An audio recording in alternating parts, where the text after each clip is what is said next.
Alright, so the first three episodes of Legend of Korra Book 3 Change are out, and they're actually pretty good. They start off a lot better than Book 2 did, that's for sure. Um, so it sets just a couple weeks after the end of Season 2, after that huge epic battle between stuff and more stuff. Um, there's all these vines and spirits just roaming around Republic City, and Korra's just trying to deal with it. um, and through harmonic convergence and opening the spirit world again, something unique has happened. Airbenders have started to come about. One of them is Boomy. Excuse me. Tenzin's brother, which is actually kind of unique. I don't mind the fact that he's an airbender. I think it just sort of takes away from his character in that, well, he's only human. Everything we saw him do is trying to do things within human limit when he just wasn't able to. So I don't know, just giving him that ability just sort of takes away from the whole human aspect of him. That's just because I like Boomy as a character. But there's that. And airbenders have started popping around all Republic City and the world. We also get some neat. We also get a bit more, some funny stuff really between Mako, Asami, and Korra. Mako and Korra are no longer a thing. Maka and Korra are no longer a thing, so we get some sort of funny stuff, but they're all on good speaking terms. Korra and Asami have a great scene actually, where Asami teaches her how to drive, and they're on good speaking terms. Mako's a little awkward around Korra, but I can understand that. Anyways, they decide to search the world for airbenders. Their search starts in the Earth Kingdom, and we actually get some pretty decent bits actually, where Tenzin wants to rebuild the airbending culture, which I can understand why. I mean, really, him and his family were the last 4 airbenders in the world, which that's I don't know, that's a rough thing. They were on the verge of extinction, really. So now that there are more airbenders in the world, this is great. But the first airbender they meet, it's pretty clear that not everyone wants to be part of the herd. They try to draft this one guy in the Earth Kingdom. He's just like, look, I don't want any part of this. I have the airbending, but so what? I just want to do my own thing, live with my family. Just leave me alone. And we get a really, really funny montage with even a funny chibi-esque drawing of the three, sort of going just like Indiana Jones out, da da da da, and just going from place to place. That's funny, and just like, and all the crazy things. Your son, when he's old enough, when your son's old enough, he can have a tattoo. There's that. This is just sort of all 3 episodes sort of summed up, really. But while this is all happening, a bad thing is happening. A bad thing is happening. An evil man in a prison set up by the White Lotus. We get a little more of the White Lotus, which I kind of like. Order of the White Lotus. An evil man has escaped, getting this new airbending ability, and he starts freeing other bad men. There's 4 of them. Well, 2 are women. One of them is a waterbending woman who has no arms, which I thought, wow, taking a page from like How to Train Your Dragon or something.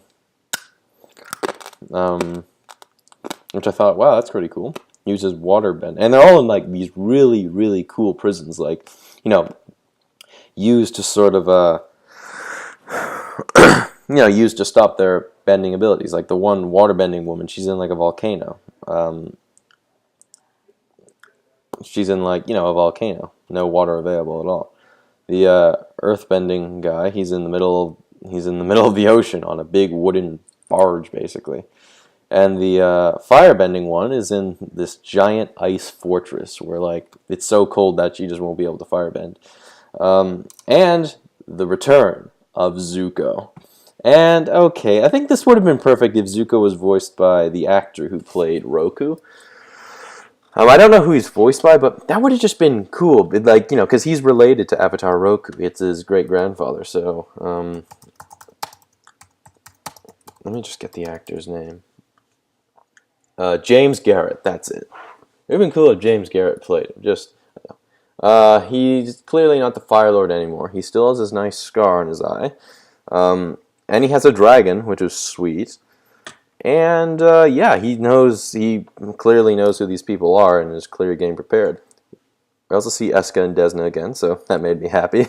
And there's a fantastic elevator scene where it's Eska, Desna, Zuko, and Korra's father, Onalok or Tonrock, I don't know, or Korra's father, where Zuko is talking about the prisoner, and it's sort of he's saying that, oh, reminds me of Sparky Sparky Booman, the one guy who had the eye here and he could fire from his head.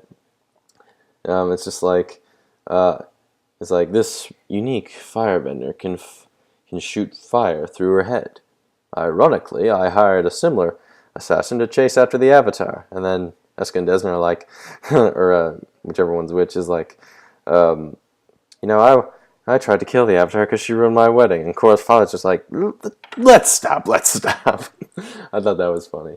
Oh yeah, so there's that. We meet the prisoner, and really, yeah. The waterbending prisoner, though, is played by Grey Delisle, so that's cool. A little more higher pitch than Azula. But whatever. What else? They get to Ba Sing Se as well, and we get to see the Dai Li again, which makes me excited because the whole government conspiracy thing in Book 2 of the original Avatar was one of my favorite things of that season and that show. We meet the Earth Queen, and she's kind of a nasty bitch. Bolin and Mako get separated and meet their family. They meet their uncle and, in turn, meet their grandmother for the first time. And Mako has to break the news that her son, that his father is dead, as well as his mother. Yeah. And we learn that the Dai Li are kidnapping airbenders to be used as an army.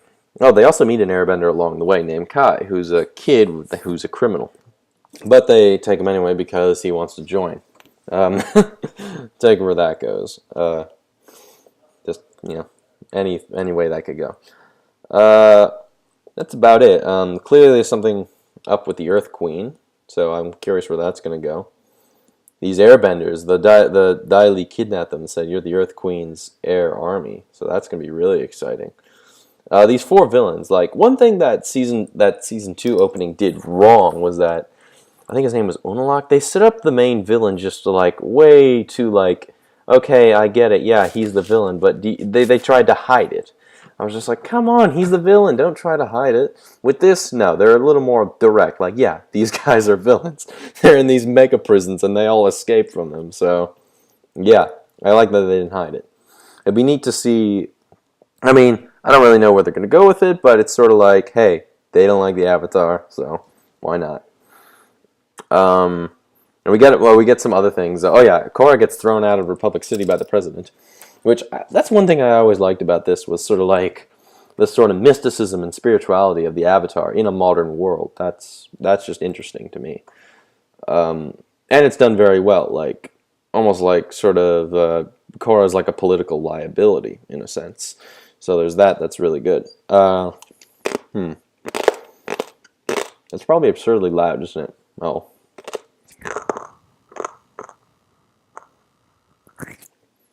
So yeah, they go in this big airship built by Asami, and we don't get what's his name? What's his name? The filmmaker. What's his name? The like Howard Hughes like character. I don't know, but he's not in it. So yeah, it's neat to see more airbenders. Really, some are just like scared by it, just like I have this power, I don't know what to do. And they try all these tactics to get them to join them, but it just doesn't work. So yeah, overall, I think this is a good start to a season. I'm curious where it goes. It has some strong points, some character development along the way. I heard that it's supposed to have a strong emphasis on Lin Beifong, who wasn't really much in these 3 episodes. She wasn't really in them at all.